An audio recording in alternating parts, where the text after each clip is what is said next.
the thing that I would like to explore with you most today is how can one understand their emotions and use them to make clearer decisions also, because they are very much intertwined, our decision making and our emotional handling or our emotional situation. Let's start by understanding what is the purpose of an emotion. Mm-hmm. I would like to start with a different concept. If we look at fire, fire is only fire. Fire, the purpose of fire is to burn. So depending of our experience with fire, we like it or we don't like it. The way that the mind is built is like or dislike. Mm-hmm. If we go toward the fire and we warm our body or cook our food, yeah, fire is great. And if we have we burn ourselves, then we will think that fire is bad. But fire is only fire. It's not good or bad. And I like to compare that with emotions. Mm-hmm. Emotions are not bad or good. Yes, there is emotion that really lift us up, and there is emotion that are challenging. But at the origin of the emotion, there is a message for us to understand. It's like an energy. It's an energy that is moving through the body. So there is some energy, the emotion, like for example, love. So if we feel the emotion of love in the body, we feel good, we are enthusiastic, we want to do many beautiful action. If we have an emotion that is challenging, it has the same idea. It's an emotion, and if we let it circulate through the body, we are going to grow from it. And it's where the challenge begins, because it's uncomfortable. Mm-hmm. And the mind doesn't like to be in an uncomfortable place. So we just suppress it, avoid it, don't think about it. And the energy in the body is stuck. And as long as the energy of the emotion is stuck in the body, it's going to bug in us over and over. And it can be felt physically. In the body, you feel tension in your shoulder that is growing, growing, growing. It can be in your belly, it can be in your chest, it can be anywhere. And as long as we didn't stop to look at the emotion and give the opportunity to the emotion to finish the cycle when we grow from it, then it will be there. And I would just also to add is that as we move on in our life, we accumulate more and more emotion that we didn't pay attention. So at some point in our life, we feel overwhelmed just by someone saying, you know what, I don't like you. Wow, that's the end of the world. And it's not because the person said, I don't like you, and it brought an emotion of sadness in you. It's because it's the accumulation of all those emotions we didn't process in the past. So. That's great. And let me then ask very practically, since you said allowing the emotion to circulate through the body, but of course, because our mind does not like to feel that uncomfortable, and I'm talking now about the uncomfortable emotions. The challenge, from my point of view, as I see it, with allowing an emotion of that kind to circulate from the body, the challenge is that emotions have the tendency to consume us, especially if they are negative or really intense emotions. There is a sense of being carried away from with the emotion in a negative way, and that makes it very difficult to stand aside and observe the emotion or sit with it or allow it, as you said, I liked very much, allow it to circulate as an energy that it is. I think also emotion, the word itself is energy in motion, emotion. So how can one start to learn to sit with the emotion rather than immediately or very quickly, once a challenging emotion comes, to try to push it away or suppress it. Yeah. If there is different technique, and I think that you can find your own technique if it works for you. I'm just going to share what works for me. First, there is a concept that when we face an emotion, and depending of who you are talking to, but the main emotion, challenging emotion, are anger, sadness, fear, disgust, surprise, and love. But the three main that we are facing on regular basis is anger, sadness, and fear. Fear being the biggest, guys. So when we are feeling such emotion, we have two options. We react or we respond. Usually it's what we do. We react. We react because we are here, boom, and something is coming out. That's for anger. For fear, is it coming? How can we pause so we can choose how to respond? With the breath. The breath, and this is my background in yoga and Ayurveda. The breaths are 4 stages, if you want. There is an inhalation, a moment of pause, an exhalation, a moment of pause. The pause, we usually don't notice it in regular basis. It's always there. As something happened in our life. I have a great example. You are driving and there is a dog just running across the street. So what you have to do is be alert so you can brake. What is happening is that your breath is going to be faster. Your heartbeat is going to go faster as well. Why that? Because there is an emotion of fear. Fear a danger, you can kill the dog, you can create an accident, you can injure yourself. So any kind of fear.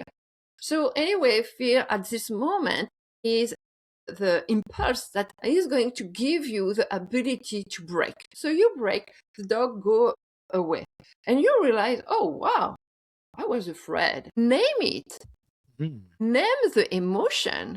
There is nothing wrong of being afraid. We don't need to be brave. I was not afraid. I was just breaking.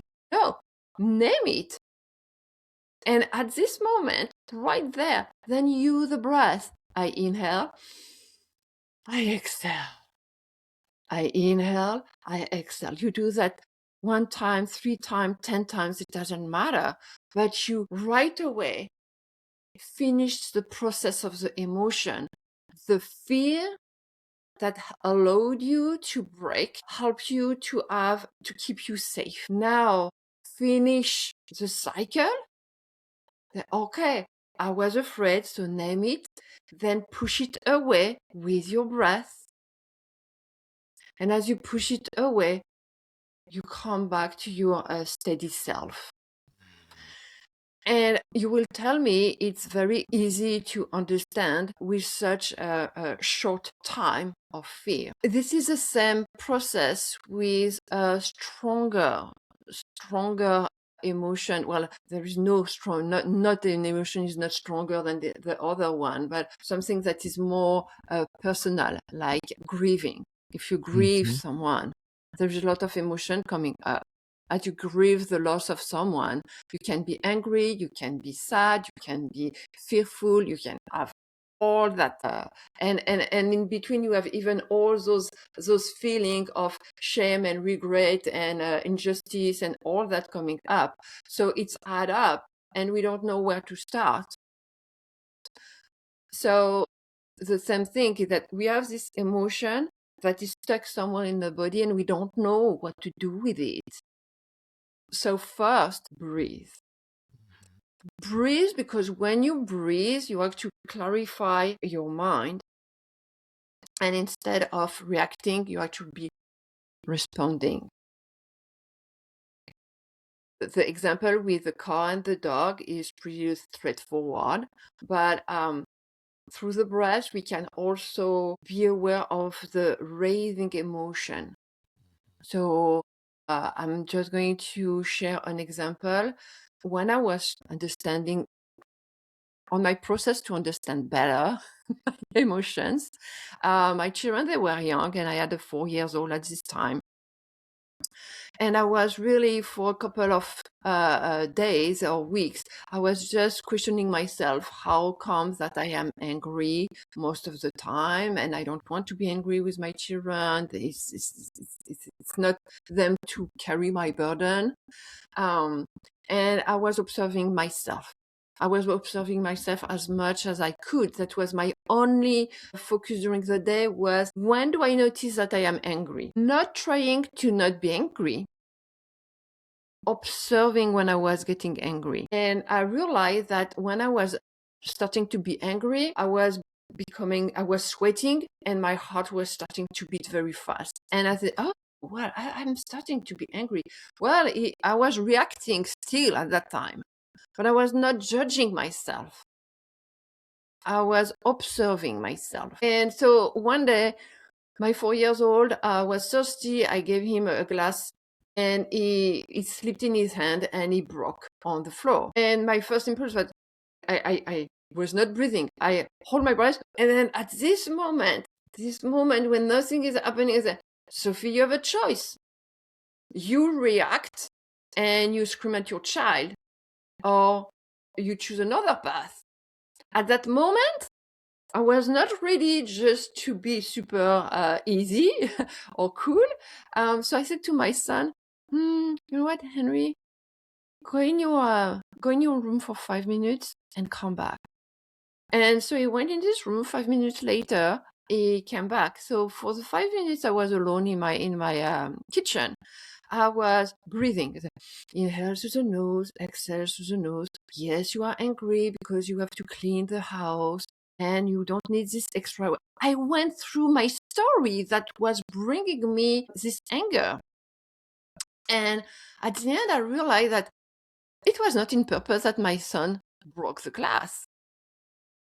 So if I am angry, I was angry at what? Not at him. I was angry at myself of thinking that I would blame him for the extra work. So after 5 minutes, my son came back because he was still thirsty, right? And I say, yeah, Henry, I understand that you didn't want to break the glass. I'm going to teach you how to clean the glass that you broke without hurting yourself. And together we were cleaning the floor. We put all in the trash, and I gave him a glass of water, and it was it. And on that day, I realized that every time we react, we can choose to respond instead. It requires a little personal work of observation, not judging us for having emotions. It's okay to be angry. It's okay to be sad. It's okay to be fearful. What do I do? What do I want to do with that?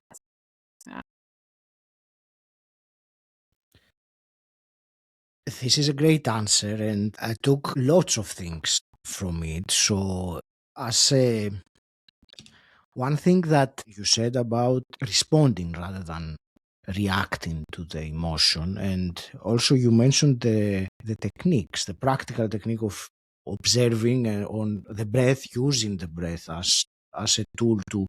I liked also the fact that or the example of giving some time or postponing a conversation or something for even 5 minutes, which was enough in that case to process the emotion or even the story. And I think when you said about you went through the story that you had in your mind about what it means that your boy broke the glass, that was something that is very relatable, because if we are able to have the awareness, and I will use that word, that the self-awareness at that moment, that there is a story that started to play and happens, I believe, simultaneously with the emotion, that is a way of understanding much better, because emotion can be a bit abstract. Yes, we say anger, but it's more difficult to, at least without some proper training, and perhaps we can discuss about this later on, but it is more difficult to really comprehend the emotion as energy in the body. Whereas listening to the story that is being recited at that moment that leads to that is, I believe, easier. So thank you for this very practical way that you shared about the emotion. I also made a note about naming the emotion, which is something that I don't know what your experience is, but from my experience, most people don't. I mean, Yeah. they might think about it, but explicitly naming it, now I feel angry or now I feel depressed or whatever it is something that helps. Helps because it gives a different level of clarity. You're dealing with something more specific rather than an abstract energy in the body that tends to hijack your attention and you respond. So I don't know if you want to add something to this. I find it very useful and very fascinating as a method. So if you want to add something for someone listening that perhaps they are experiencing this more often than they would like, what Yeah. else would you add?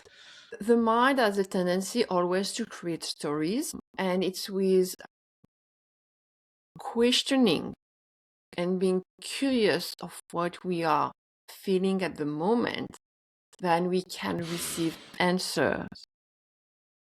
For example, and I mentioned it in my book, but the origin of my book was grieving my mother Mhm. because I had many uh, emotions regarding my mother passing, and my first emotion that I was really had to face was anger. And I thought it was so wrong to be angry at someone who passed. So I didn't go there. And I was practicing breathing exercise and movement to go with and meditation. And one day I said, okay, Sophie, face it. You are angry. And so first I name it. And I am angry at my mother. And then I realized that I was angry at my mother, but I follow my story. And my story went very deep. At some point, I realized I was angry at myself. So it's not forgiveness toward my mother that I had to cultivate, but forgiveness toward me. So following the story, not to nourish, our ego and nourish, yeah, I am right and you are wrong. Just follow the story from curiosity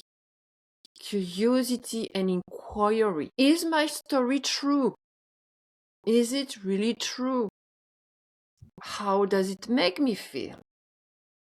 Who would I be without this thought? And that is really the open door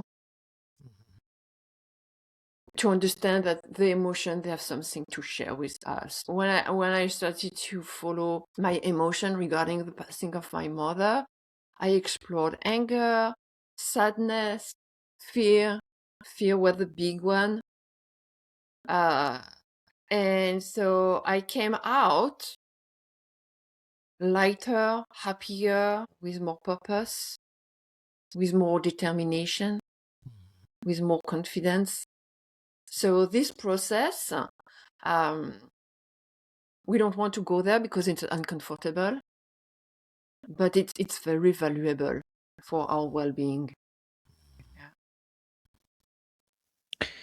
You said earlier, and I will come back to that when we do not do that process and we suppress the emotion, over time unfortunately they don't go away. They just are stored somewhere, they build up and they create all sorts of different situations, which I'm not going to go to that. What I would really like to explore is how these unprocessed, if I can call them that, unprocessed emotions cloud our decision making. Because I think that might be, for someone listening now, might be a really good reason to sit down and do the, let's say, uncomfortable work of sitting with the emotion, because there is an impact that this has on our daily decisions. So I would love to hear your thoughts on that.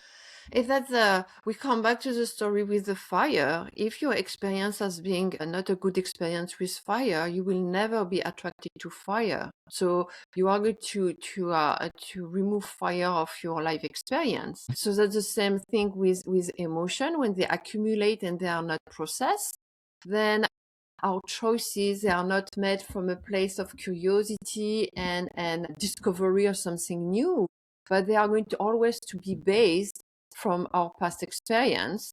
So, for example, if I don't know, you ride the bike and you fell and you hurt yourself, it's a bad experience. If you whatever emotion went at that moment, maybe you felt fearful, maybe you felt angry, maybe you felt, I don't know, sad because you were not riding the bike in a way that you wanted to. Then anytime that someone is going to, tomorrow I like to ride the bike, do you want to come? No, I don't go there. So I think that when you have kind of a little voice inside that, I would like to try that. No, too dangerous. I'm not going to do that. And ask yourself, is there a reason behind, is it true that you don't like it because maybe you don't like it, but it's our unprocessed emotion are influencing us in the choices we do every single day. And when we start to be afraid of everything, then there is a lot of emotion that are stuck somewhere in the body. Yeah. Mm. In your example, the one that you just gave with, falling off the bike and then not wanting or not choosing or making the decision not to do that activity again, how would that be different if someone, after having the fall and everything that happened as that, how would it be different if they actually sat down and processed it in their future decision making? So I gave this example because it happened to me, but I decided to process my fear of biking. And I thought, again, it can be, maybe you like to journal, maybe you like to meditate on it, maybe you like to talk with a friend about it. Doesn't matter the way you want to explore, but we come back to questioning and curiosity. How come every time I ride the bike, I don't feel happy? And so in my case, I remember I went very far, far, far, far in my childhood when I learned to ride my bike. My dad was helping me to ride the bike. And so, you do 2 or 3 more try and then you fell. But every time I fell, my dad pulled me back up. It was, just massaging my knee and say, Sophie, it's okay. It happened. Go back on the bike and I help you. And we go there. And for me, the feeling on my back was meaning that my dad was loving me because he was pick me up. Now, as an adult, no one was here to pick me up. So my fear of riding the bike was coming because if I fell, I'm going to hurt myself and my dad is going to come. But as an adult, my dad was not there anymore.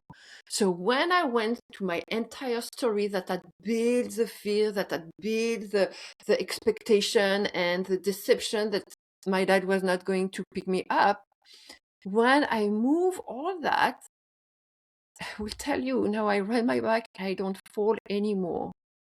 But it was the event that helped me to understand all this process was when we just got married with my husband and we were riding the bike and I was always falling, always.